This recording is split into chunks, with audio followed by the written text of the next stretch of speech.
So I reverse engineered OpenCV and figured out a way to put actual points in 3D space based off of the estimated positions of the fingers.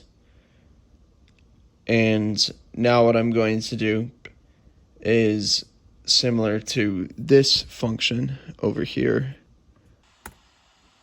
using detection of proximity between the nodes for more precise control over the gestures, as well as the more complex version right here, which has the internal structure and the more complex structure around it, which is made of a curved version of this, obviously with more sections.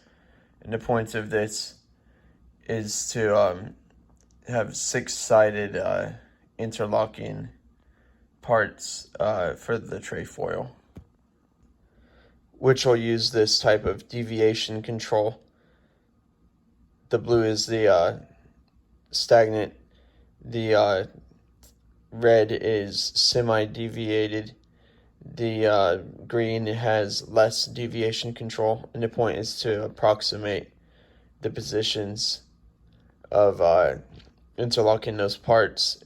And I'm going to do the same thing with the physical aspects of the hand in OpenCV. Use my VAE type neural network. And then back to this. So I'll connect those the way I connected the other nodes, and I'll use various functions that I showed you in the previous segment to create a 3D version of this. Though it is 3D now, I can kind of extrapolate from there. And then, of course, when it loses the position, have it kind of tween from where it is to where it thinks it should be, using just kind of some taught machine learning, or the way I do it was with VAE. And then, of course, I'll move it up to there.